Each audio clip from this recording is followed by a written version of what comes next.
State Council, Assalamu alaikum everyone. Good morning to you all. Welcome to day 3 of session 9 of the TRRC. In line with tradition, we will start with prayers. I invite Imam Jallo to lead us in Muslim prayers.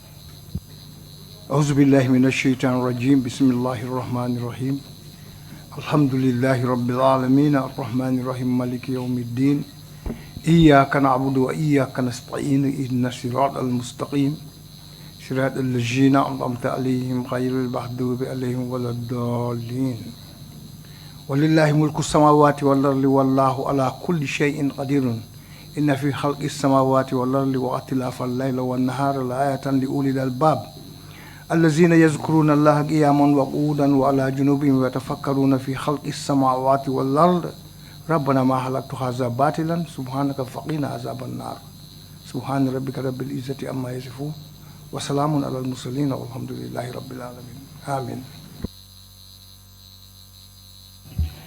Bishop. Thank you, Madam Deputy Chairperson. Lord God Jehovah, the I am that I am, the King of Kings and the Lord of Lords, thou who wieldest power over the whole earth and the heavens, thou who create humankind in your image and in your likeness and in your goodness. We, the people of the Gambia, this morning hour, are calling upon your most holy name, that you will be with us in these proceedings of the TRRC as we seek to bring out the truth. We pray that of your divine mercy and divine grace and goodness, your Holy Spirit will bring out from the witness the things that are truthful. And you will help the people of this land to be able to reconcile themselves, to be able to have the spirit of patience, to be able to have the spirit, your own spirit of forgiveness, and to be able to allow the due process of the law to take its course. You are the God that judges all humankind, and so we call upon you, and we ask that your grace will fall mightily upon the people of this land, and patience and restraint will be the order of the day. This we ask through Christ our Lord. Amen. Thank you, Bishop. Before I hand over to the lead counsel, I want to remind the general public present here that telephones are not allowed in the hall, except for the accredited photographers of the TRRC. They know themselves. So no cameras, no mobile phones, no comments, no. Here we treat everybody with dignity and respect, and that is what we want to maintain throughout this process. I thank you for your cooperation. Lead counsel. Good morning, Madam Chairperson, commissioners and members of the audience. May I ask that the witness be ushered into the hearing hall? Thank you. I, Edward Singhateh, I, Edward Singhateh, do swear that I will speak the truth, I will speak the truth, the whole truth, and nothing but the truth. and nothing but the truth. So help me God. So help me God. Thank you. You may be seated, Mr. Singhateh. Welcome to the TRRC, Mr. Singhateh, and thank you for honoring our request to appear before the Commission to assist the Commission in its truth-seeking mandate. Your role here today would be a dual role. You realize, and of course you are aware, that you have been subpoenaed to appear by reason of the fact that you have been adversely mentioned as someone who participated in committing violations of rights during the Jammeh era.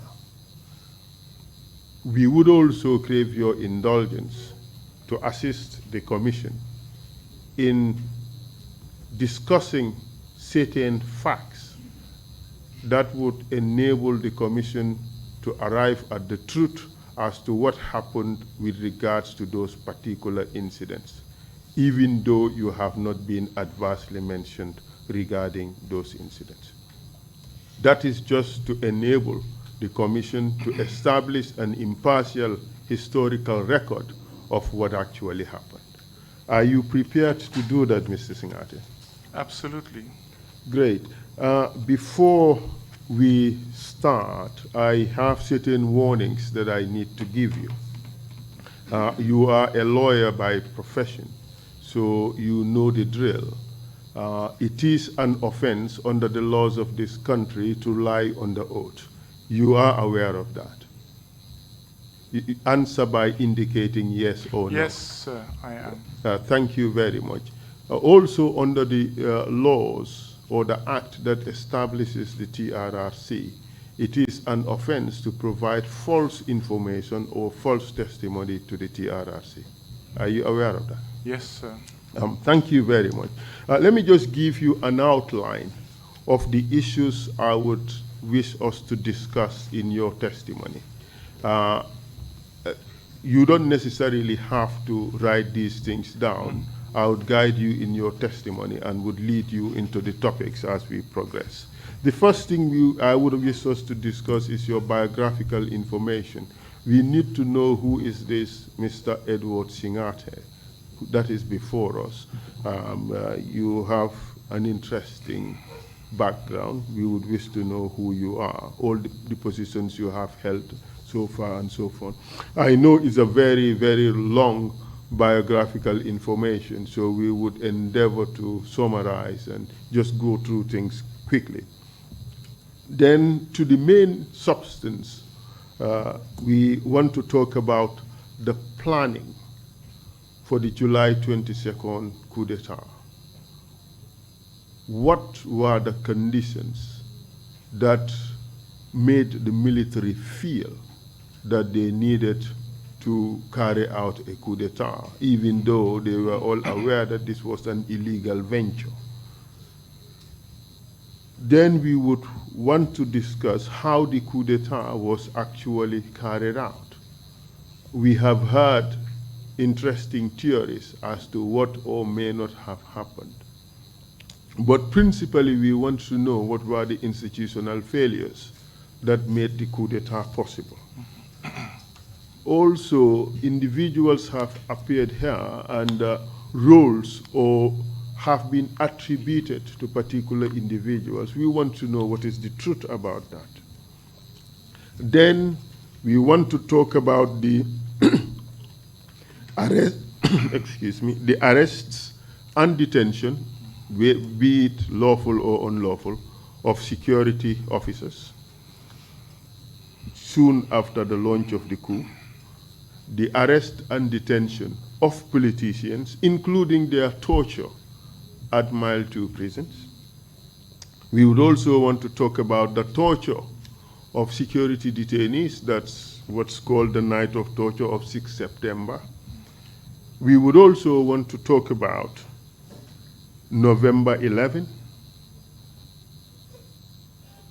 whether it was a coup or a coup in the planning. We want to talk about the execution of soldiers on the eve of Remembrance Day. We would want to talk about the arrest or unlawful arrest, as it were, of Sana Sabali and Sadibu Haidara and the fabrication of evidence leading to their incarceration, or Sana Sabali's incarceration for 9 years. We would want to talk about the execution or the assassination of Honorable Usman Koro Sise, the then Minister of Finance. We would want to talk about the arrest and detention and, of course, torture of civilians who were alleged to have been demonstrating near the American embassy. And we would also want to talk about the attack on the UDP supporters at Denton Bridge. It's a long list of issues. Yes, sir, I understand. So it is unlikely that we would finish today. So we would push and try to finish tomorrow. So November 11 obviously would take a bit of time. We would want to go through that extensively. So that is the outline of what we would wish to talk about. Are you ready to begin? Yes, sir, I am. Kindly give us your full names, please. My name is Edward David Singhateh. Date of birth? 8th of August, 1968. Where were you born? The United Kingdom. Mr. Singhateh, allow for 3 seconds Okay. between our speeches. That way our speeches would not overlap. That would also assist the interpreters in hearing what both of us say and be able to interpret that in the local languages. Understood. Thank you. You were born in the United Kingdom. Where in the United Kingdom? Melton Mowbray, Leicestershire. And in which part of the United Kingdom? England, Ireland, Wales? England. Thank you. And where did you go to school? I started school in St. Francis Primary School, United Kingdom, and then my father relocated back to the Gambia with the whole family, and I started at Bakau Primary School in the 70s. From there, I proceeded to St. Augustine's High School, and after my O-levels, I went to the Gambia High School for my advanced levels. Perfect. I have looked at your statement, and a Mr. Seni Sise was your headmaster at Bakau Primary School. Is that right? That is correct. Wonderful. Good. So what did you do after you finished A-levels? After my A-levels, I briefly worked for the Gambia Civil Aviation Authority. I started, I think, end of 1989, beginning 1990. And should I proceed on my profile, or do you want to intermittently ask? Let's first establish the profile, and then we delve into the other things. Okay. No, I mean, should I proceed with my own profile? Yes. From here? Yes. Okay. Right. So from 1990 to 1991, I worked as an electronic technician at the Gambia Civil Aviation Authority. 1991, January, I joined the Gambia National Army. In May of 1991, I was promoted to an officer cadet. I served as an officer cadet until January of 1992, when I was commissioned as a second lieutenant. I was then sent on course to the United States, and on my return sometime in October of 1992, I was made platoon commander in Alpha Company 1 Battalion. I remained as a platoon commander of Alpha Company, intermittently sent to oversee the intelligence unit for a very brief time but generally I was in that position until July 22nd, 1994. As platoon commander in the Alpha Platoon. Company, Yes, sir. who was the company commander? My company commander initially was Captain Sam Jiba. He was a captain at the time. I think he retired as a major or lieutenant colonel. Subsequently, my company commander, there was a short while that we did not have a company commander, so I was overseeing the company. But then my last company commander prior to the takeover in 1994 was Major Baji. At what stage, if any, did you work with then Captain Mamad Cham? Captain Mamad Cham, I was posted to Echo Company as an officer cadet. I was at the training school. And to get a little bit of experience in leadership prior to going to the United States on training, we were sent to Echo Company. We were attached to Echo Company, and the company commander was Mamad Cham at the time. Perfect. Could you proceed with your description of your profile, your biography? Yes, sir. From July 22nd, 1994 to sometime in February, March 1995, I served as Minister of Defense. After the arrest and detention of Captain Sana Sabali, who was then the Vice Chairman of the Armed Forces Provisional Ruling Council, I became Vice Chairman of the Armed Forces Provisional Ruling Council and Minister of Defense. I stayed in that role until September of 1996, and after the presidential elections, the president-elect at the time made me Vice President Designate. I was Vice President Designate until March of 1997, and in the new cabinet I was made Minister for Presidential Affairs, Fisheries, Natural Resources, Forestry, the Environment, and National Assembly Affairs. I believe I stayed in that role until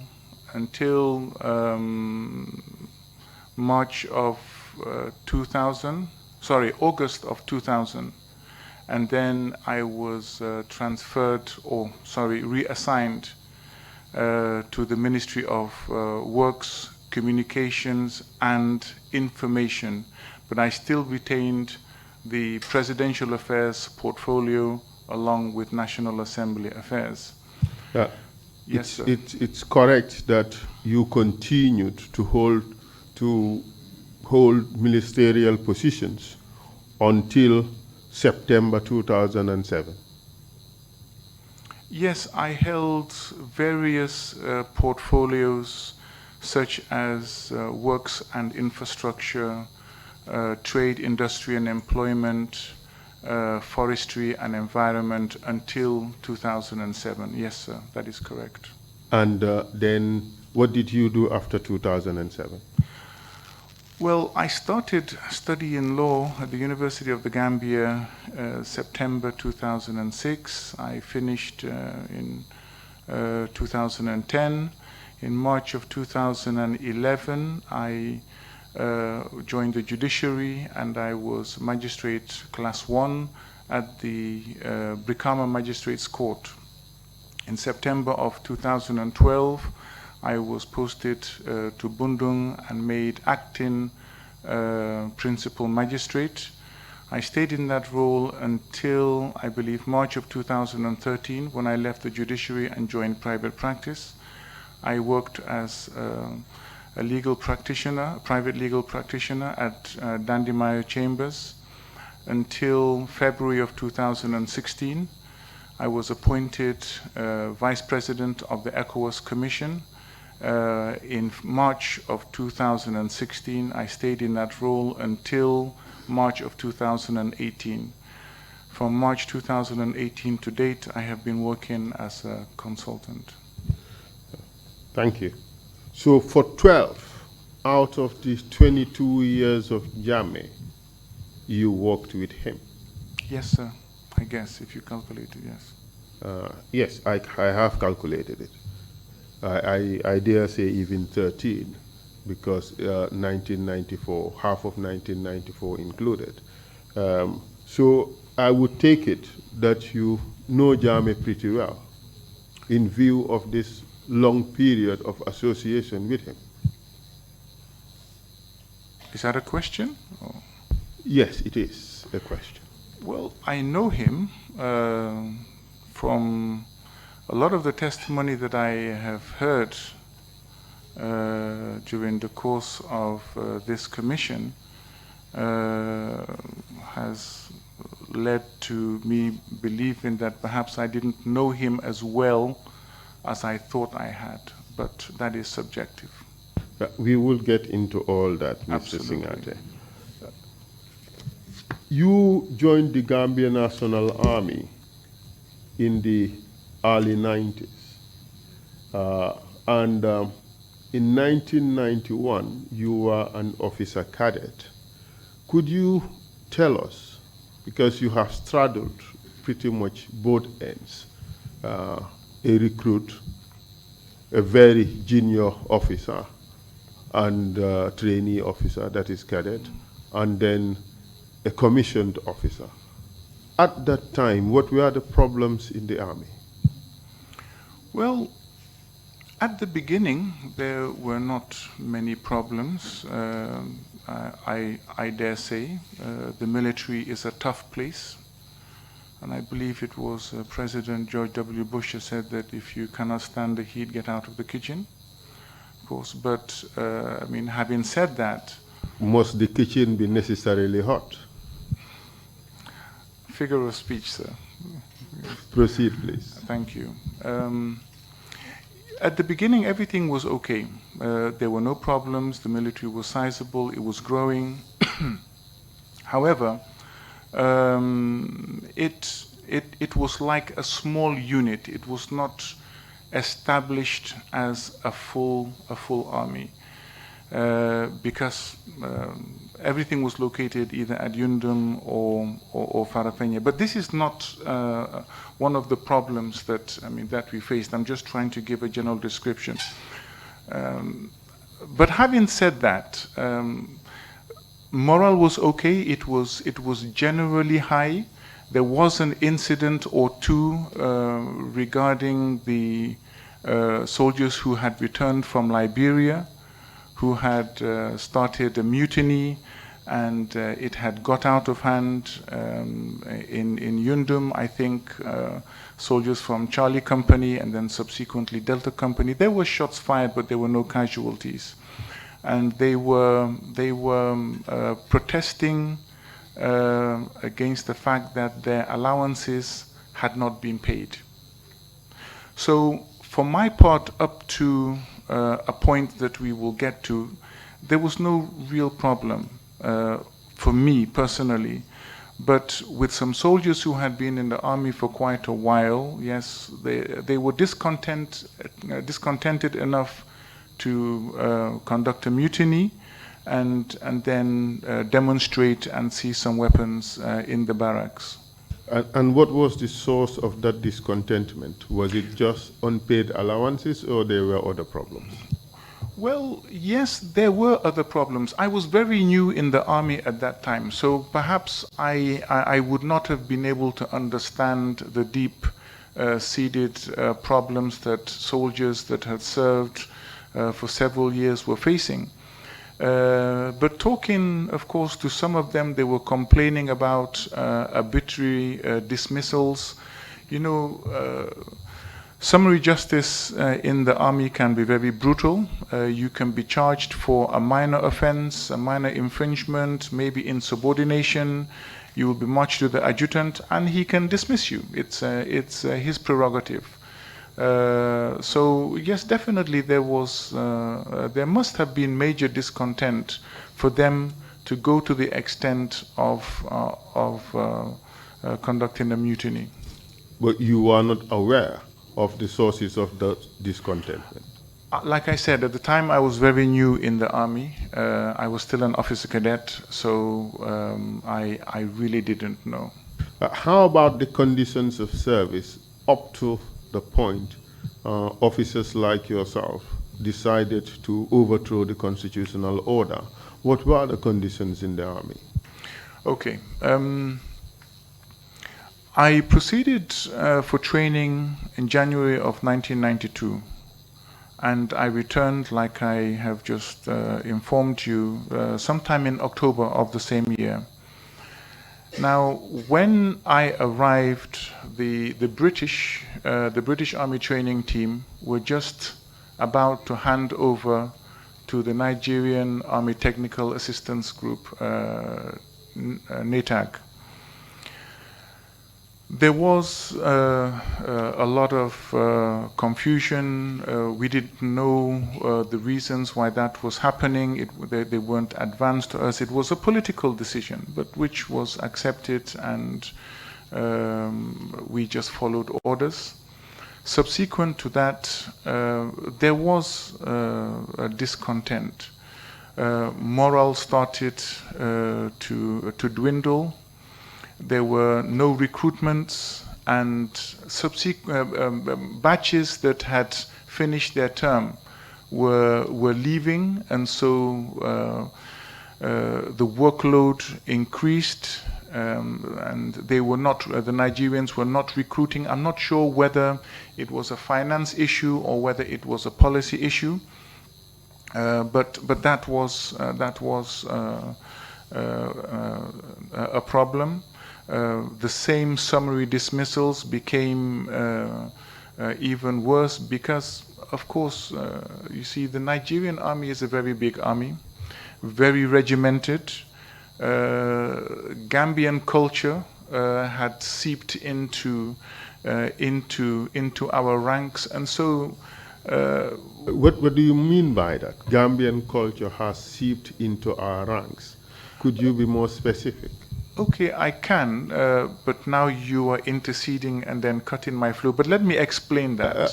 Please do expect that, because it is my responsibility to lead as you long in as you evidence. take note and then allow me to come back to my trend of explanation. Otherwise, those who are following it would not fully understand where I was trying to get to. But I determine Okay. what is relevant for the purposes of the hearing, and therefore, if need be, I would just cut you off politely and make sure that we put it things on the right track, at least, because there is so much to say. Otherwise, we would spend a lot of time talking about things that may not necessarily be helpful, at least in our view.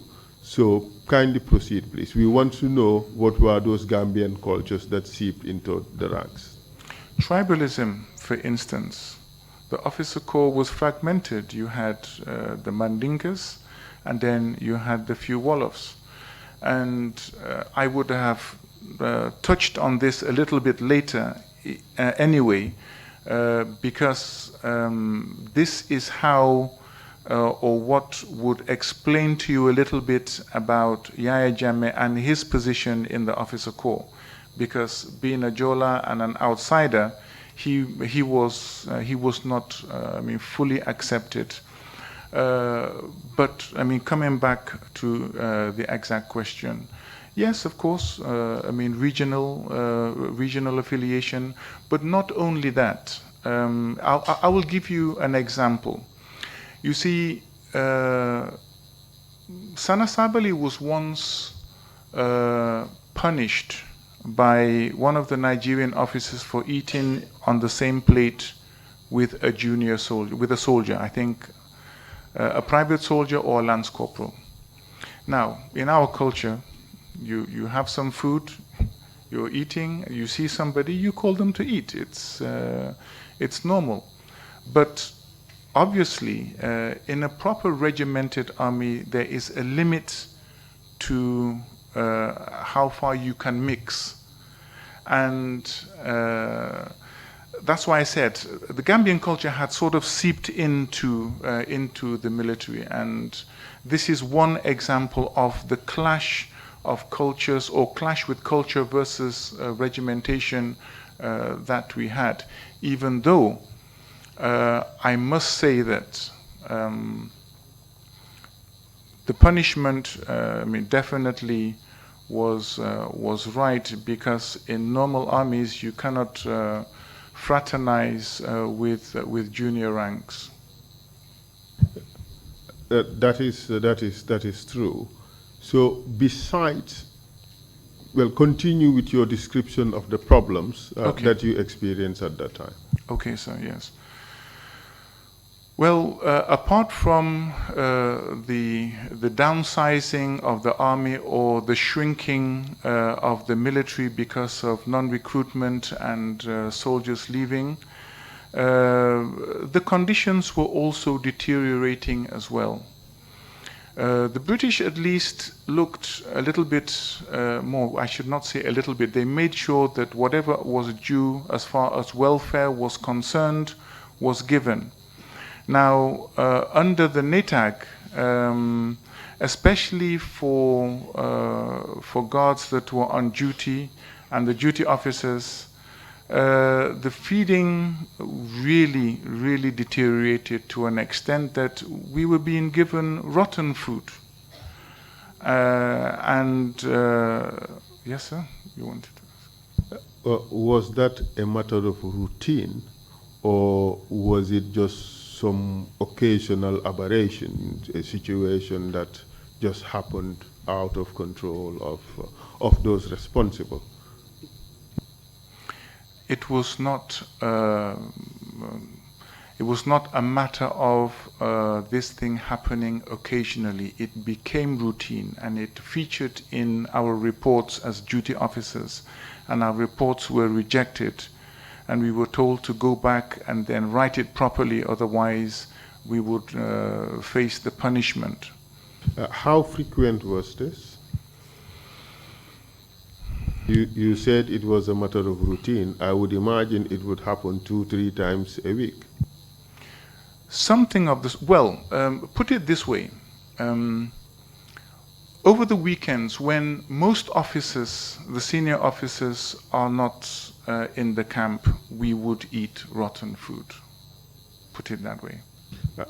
The reason why I asked this question is that we have received testimony from a number of soldiers who served at the same time with you and who actually participated in the coup with you. Of course, they did indicate that the food wasn't the best quality, but this is the first time we have heard evidence of rotten food being served to soldiers as a matter of routine. What do you say to that? Counsel, there was a day I went on patrol to Army headquarters, and the food that I was served at Yundum, I touched the fish and it was slimy. No, it was paste, like a paste. I didn't eat it, but by the time I got to Army headquarters, there was no soldier there. And I was worried because the gates were open and I thought that perhaps something was happening. Where are the guards? So I stayed there. I didn't have a radio. There was no means to communicate. I stood on Marina Parade looking left and right and wondering what is going on. But after a few minutes, I saw a soldier come in from the junction just by Atlantic Hotel. And he was dragging his AK-47 and coming down the road. So I waited until he came close and I said, "What is going on?" He said, "Sir, we are all sick." I said, "But what are you doing on the beach?" He said, "We all have diarrhea and there's no toilets at the Army headquarters." So I really didn't know that until that point, that there were no toilet facilities or facilities for soldiers to take care of their personal hygiene at the Army headquarters, who had to stay there for a week on guard, and that all the time they would go one by one to the beach and then defecate at the beach. I only found out because they were all sick and they all had to go to the toilet at the same time, and so the Army headquarters was left wide open. but they were very sick, and I spent my last money because the army was low on drugs at the time. The clinics definitely had not been stocked as far as I know. So I spent my last money for them to get medication. But apart from this particular instance, do you recall any other instance? Yes, of course. I recall many incidents where I myself would not eat the food. And if I don't eat the food, if the food is not fit for my consumption, it's not fit for my soldiers' consumption. And so I would put it in the report. So definitely what I have just explained is an extreme case. It only happened once. But the food definitely was really not fit for consumption, especially over the weekends when the senior officers were not there. It was only the duty officer and the guards on duty. So it was not just wata chew, but sometimes rotten food. Water chew, we're all used to it. When you go to the cookhouse, okay, for officers we didn't have that. But remember, I was a recruit and then I was a cadet officer. I used to have my food from the general kitchen, and so if the cook sees that the line is still long and there is very little sauce left in the pan, he would order somebody to bring a bucket of water and put it in. But like I said, the military is a tough place, and I'm not complaining about that. I ate it because I was hungry. What other problems did you, or what were the other difficulties that obtained in the army at the time? Yes, like I said, apart from that, there was lack of facilities, lack of equipment. The infrastructure that was there was not maintained or taken care of. When soldiers had to sleep in the barracks at the time, the sponges were falling apart. There were bed bugs in the guard room, and really, conditions, like I said, were less than favorable. And so it was not difficult to convince soldiers that they deserve and need better. How about the socio-political conditions at the time prevailing in the country? Well, I was not too much into politics, but I knew that as a country we could do better. That Gambia deserved development, we deserved schools, we deserved hospitals, we deserved better communications, we deserved better infrastructure. And I know a lot of people are going to say that, well, we have heard this song before, but let us transform let us walk down memory lane a little bit. And you know, most of those who are above 40, 50 can recall what Gambia was like at the time. The only means of communication through Radio Gambia stopped at Brikama. Couldn't get the signal before that. There was no television station. But even if that was a luxury, there were two hospitals, Bansang Hospital, Royal Victoria Hospital. The Ahmadiyya Hospital is private. Everything else was private, and people mostly could not afford that. You go to the hospital, there is no drugs, even though that story has definitely continued down the line. There were not enough schools. So these were the socio-political conditions. Well, can I explain, sir, please? I know we are pressed for time, but yes, I'm on the hot seat, and I would... It's not hot yet, Mr. Singhateh. Well... So this... You've just said that these are things that are known. So I just want us to put things into context. If it becomes absolutely necessary, yes, by all means, I'll give you the opportunity to. But we just need to summarize on those points. Otherwise, we would spend the whole day here. I mean, we all do know that there were lots of problems.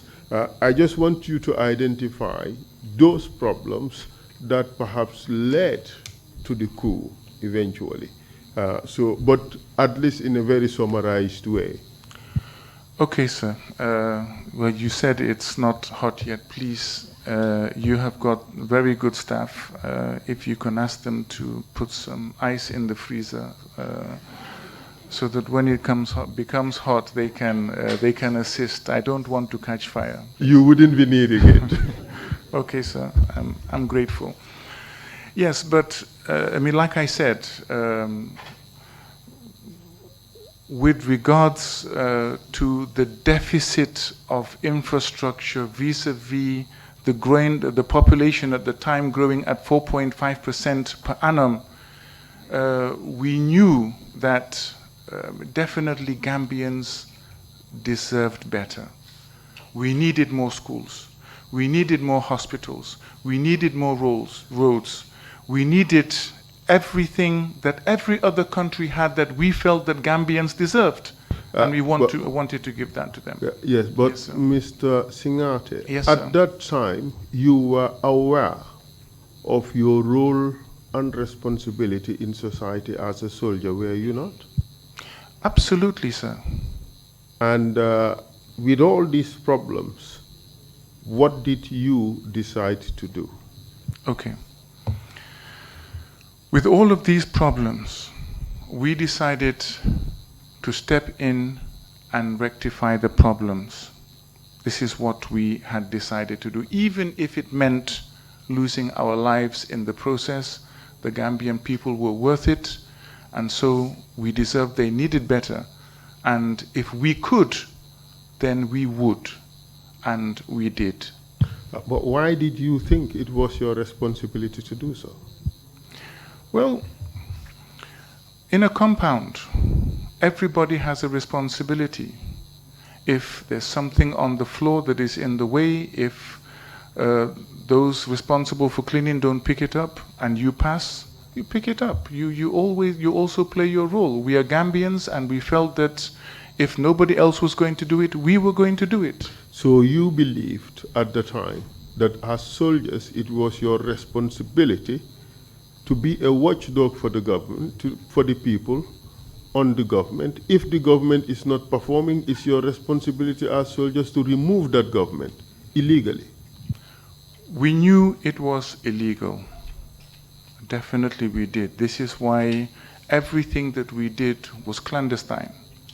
We didn't plan in the open. We made sure that we planned in absolute secrecy until we succeeded. So definitely we admit it was unconstitutional, it was treason, and like I said, it was worth it if at all we could build a hospital that will save lives, if at all we could build schools that would educate our people.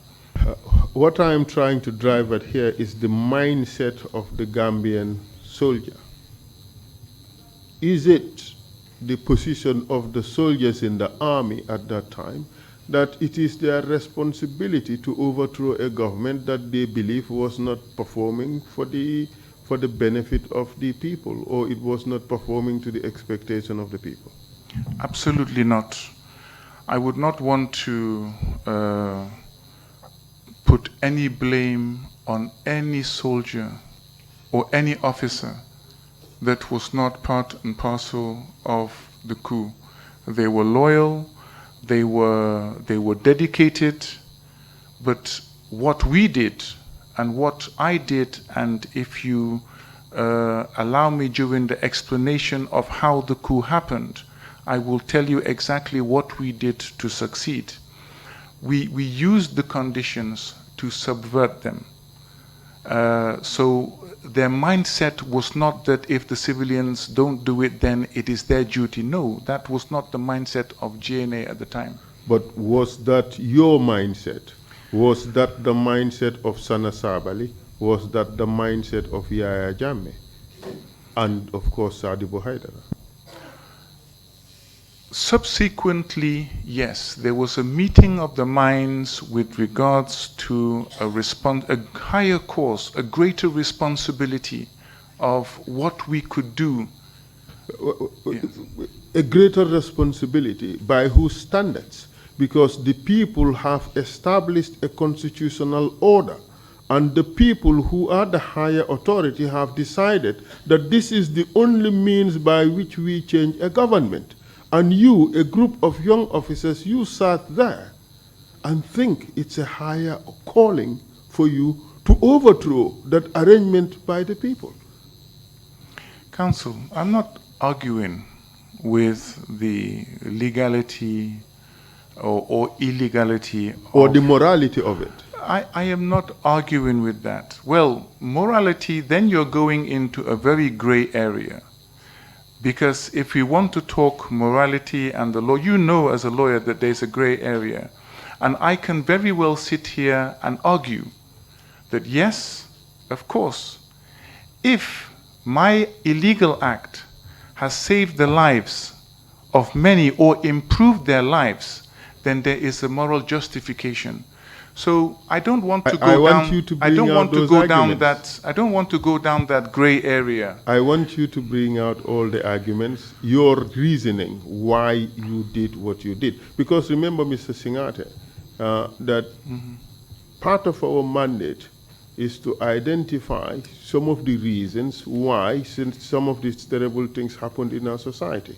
So if we do not know about this type of thinking in the army, perhaps there can't be re-education of the soldiers to remedy these things. So that's why I want you to bring it all out. Yes, but I think you were losing sight of one very important fact.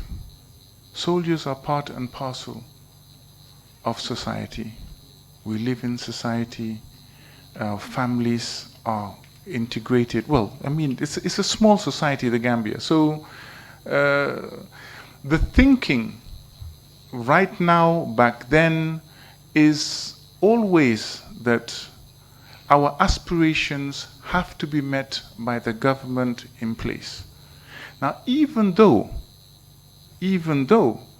there is a constitution and a set of laws that provide for the installation and I mean, how do I put it? Voting in and voting out of governments. But still, sometimes, especially in Africa or in third world countries, if the political process is not bearing dividends, people do tend to take matters into their own hands. Now, please bear with me. Let me give you an example. With the Arab Spring, launched by civilians, the same thinking. Governments are not doing anything. They have perpetuated themselves in power and they are abusing their authorities. Let us force a change. But the same thing with Sudan. Mr. Singhateh, yes, sir. This is fundamentally different. Government or power belongs to the people, and the people can't change how they are governed or by whom they are governed anytime they want. Sir, sorry, but sir. But that is different from a group of soldiers taking it upon themselves to overthrow the lawfully constituted order.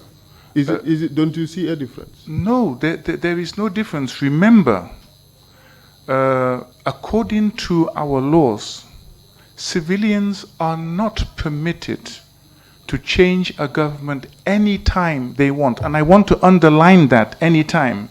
They are given the opportunity to do that every 5 years, where they have the mandate to remove a government. If there is no time frame and laws to protect a government in place, there will be anarchy and chaos. Yeah. You will have a group of people who are not satisfied.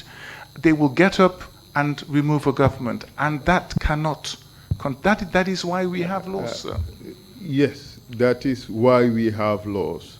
But I would want to avoid this debate, this discussion, for obvious reasons. I don't want this to be seen as a platform wherein ideas are being drummed into people's heads, especially in view of the current political climate.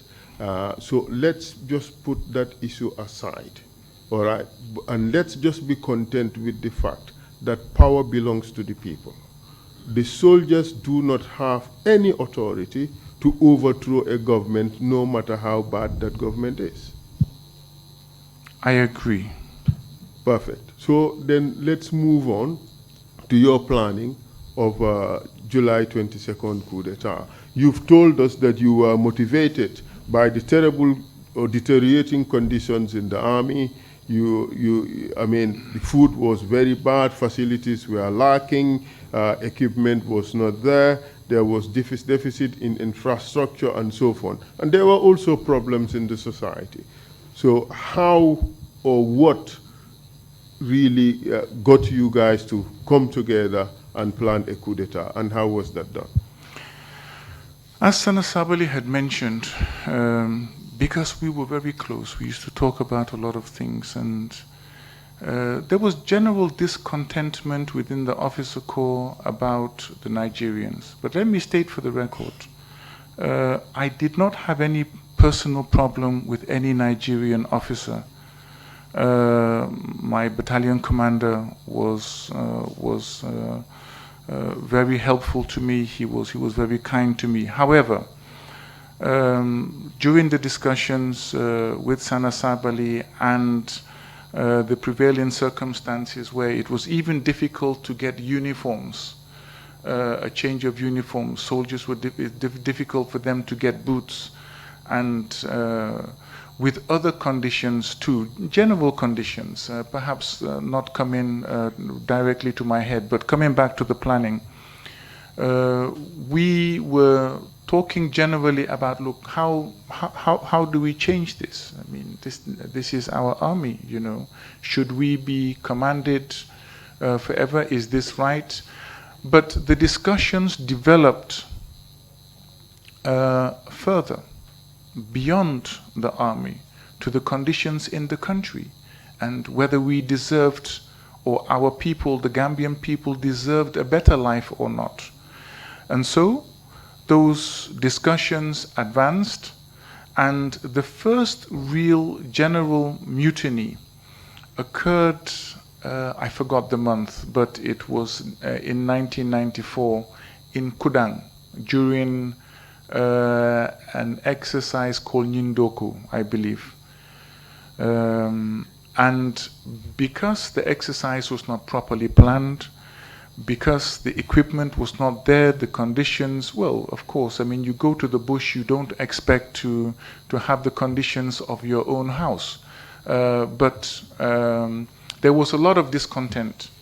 And myself and Sana Sabali started, joined the conversation of officers complaining. And there is where we sounded their opinion, and all of their opinion at the time was, yes, the system is not a good system, it should go. Was that a mutiny, or was it complaints in private by a group of soldiers with one common mind? Well, sir, if you, as a soldier, complain to an extent that you agree that a system has to go, I believe if it is not mutiny, they are the seeds of mutiny. Perhaps let's limit it to the seeds of mutiny for now. Okay, that is fine. Okay. Yes, we've sir. received evidence that the exercise in Kudang was a good success. Well, success, in my professional view as an officer, was not a success. The logistics were not in place. Command and control was a mess. I can say this because I was the commander for the opposing force, the enemy forces, and I could see how much in disarray the exercise was because the attacks were not properly coordinated. Nothing was properly coordinated. So for me, the lessons that we learned from Kudang, that at that time the Gambia National Army was not battle ready, and we needed more exercises from section level to platoon level, company level, which had not happened for a long time. What do you say to the suggestion that the Nigerian officers were on top of their game, they knew what they were doing, everything went well? I will tell you one thing. The Nigerian officers that came to the Gambia were definitely knowledgeable. They were very good officers. They knew what they were doing. Whether they practiced that all the time, I don't think so. However, they were definitely good officers because they have, you see, the Nigerian army is a professional army. And in order to rise through the ranks, you really have to be worth your salt. So I cannot fault the standards of the officers who came. What was the problem then? Well, like I said, the Nigerian pecking order is very harsh. Very, very harsh. And I will give you an example. The current Minister of Defense, Major Fai, is a very good officer, a good friend of mine. He was embarrassed in our presence on more than one occasion. And for us, senior officers should be treated in a particular way. But there was once he was embarrassed severely by Colonel Okoji and another by Colonel Owonibi. And this, you know, I mean, like I said, the Nigerian pecking order is very harsh, and it was difficult for Gambian officers to grasp that.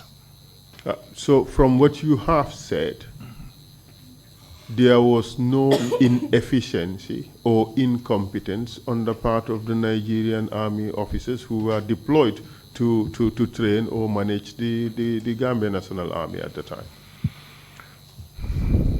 I would not call it incompetence. Obviously, you can be competent, but then not execute the functions of your duties.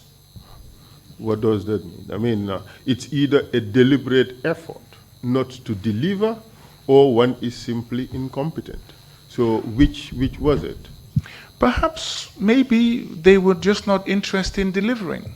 I don't know what the terms of the agreement bringing them here was, but I can remember being told that they were supposed to be here to a certain level, bring the army up to a certain level, and then depart. But that training you talked about in Kudang, yes, was an exercise organized by the Nigerians, yes, wasn't it? Yes, it was. Was it properly executed? Well, in my view, it was not properly executed, no. And who should take responsibility for that? Definitely the command at the time. Nigerian? Yes. And as a result of that, you were so disgruntled, you thought that the Nigerians should not be leading the army, correct? Well, like that was the general feeling. Okay. So therefore, even though it was not my personal, but generally, yes, in the army, yes, there was that discontent. So the issue of the Nigerians, their yes, presence and leadership in the army contributed to really why the group of officers decided that it was crunch time, it's about time we get rid of this government. Is that the case? did contribute, but it was not the sole contributing factor. That's why we say it did contribute. Yes, but not in a very major, significant way that that one could say, no, it's because of the Nigerians. No, it was not. The issue of the Nigerians was not the only reason. We've discussed the other reasons. So at Kudang, you said there was a mutiny.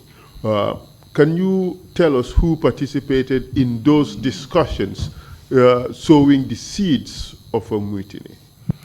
Most of the junior officers at the time, I cannot name all, but the few that I can name, which myself and Sana Sabali subsequently brought on board and talked to be part of the process, were Alpha Kinte, Lieutenant Alpha Kinte, and Lieutenant Kante. First name, Lieutenant Kante? Is Alaji Kante. Good. Okay. So kindly tell us about the planning for this school. So upon our return from Kudang, myself and Sana Sabali took things further. We approached Alaji Kante and Alpha Kinte separately and talked to them about this idea. And what idea? Taking over the government. So we spoke to them about this whole plot, and they bought in. At this stage, you had a brother who was also in the army, correct? Yes, sir, I did. Yes. And he was also an officer like yourself? Absolutely. Did you bring him into the plan? No way, I did not. And why is that? You see, he, I believe, would never have bought into it, and we might have argued, and that would have been it. I never informed him at any one time of the plans to take over the government. He was never part of it. Okay, so you discussed with Sana Sabali, Alpha Kinte, and Alaji Kante. Yes, sir. And then proceed from there. So when we met, we were second lieutenants, all of us. We said, look, we decided that, look, we need somebody a little bit more senior